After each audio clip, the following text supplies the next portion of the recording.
ನಾನು ಇರೋವರೆಗೂ ಉತ್ತರಾಧಿಕಾರಿ ಘೋಷಿಸಲ್ಲ. ಅಳಿಯ ಔಟ್, ಸಹೋದರ ಇನ್. ಆನಂದ್ ಕುಮಾರ್ ರಾಮ್ಜಿ ಗೌತಮ್ರಿಗೆ ನೂತನ ಹುದ್ದೆ. ರಾಷ್ಟ್ರ ಮಟ್ಟದ ಕಾರ್ಯಕರ್ತರ ಸಭೆಯಲ್ಲಿ ಮಹತ್ವದ ಘೋಷಣೆ. ಮಾಯಾವತಿ ನಿರ್ಧಾರಕ್ಕೆ ಬಿಎಸ್ಪಿಯಲ್ಲಿ ಸಂಚಲನ.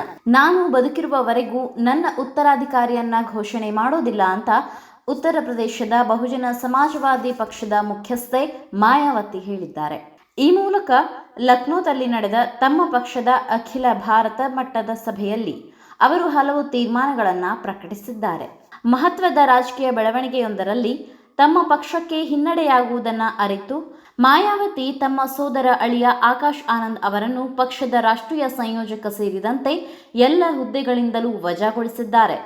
ಕಳೆದ ಫೆಬ್ರವರಿ ತಿಂಗಳಿನಿಂದ ಗುಂಪುಗಾರಿಕೆ ಹಾಗೂ ಪಕ್ಷ ವಿರೋಧಿ ಕಾರ್ಯಗಳಲ್ಲಿ ತೊಡಗಿಕೊಂಡಿರುವ ಆರೋಪದ ಮೇಲೆ ಆಕಾಶ್ ಆನಂದ್ ಅವರ ಮಾವ ಅಶೋಕ್ ಸಿದ್ಧಾರ್ಥ್ ಅವರನ್ನ ಪಕ್ಷದಿಂದ ಮಾಯಾವತಿ ಹೊರಹಾಕಿದ್ದರು. ಆಕಾಶ್ ಆನಂದ್ ರಾಜಕೀಯದಲ್ಲಿ ಅಶೋಕ್ ಸಿದ್ಧಾರ್ಥ್ ಪ್ರಭಾವ ಬೀರುತ್ತಿದ್ದಾರೆ.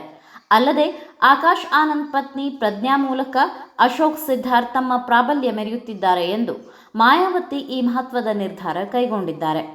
ಇನ್ನು ಪ್ರಮುಖವಾಗಿ ಕಳೆದ ವರ್ಷ ಆಕಾಶ್ ಆನಂದ್ ಅವರನ್ನು ಮಾಯಾವತಿ ಅವರ ರಾಜಕೀಯ ಉತ್ತರಾಧಿಕಾರಿ ಎನ್ನಲಾಗುತ್ತಿತ್ತು.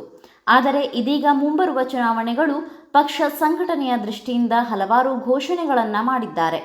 ಅಲ್ಲದೆ ಅಳಿಯನಿಂದ ತೆರವಾದ ಸ್ಥಾನಕ್ಕೆ ತಮ್ಮ ಸಹೋದರ ಆನಂದ್ ಕುಮಾರ್ ಮತ್ತು ರಾಮ್ಜಿ ಗೌತಮ್ ಅವರನ್ನು ರಾಷ್ಟ್ರೀಯ ಸಂಯೋಜಕರಾಗಿ ಮಾಯಾವತಿ ನೇಮಕ ಮಾಡಿರುವುದು ರಾಜಕೀಯದಲ್ಲಿ ಸಂಚಲನಕ್ಕೆ ಕಾರಣವಾಗಿದೆ.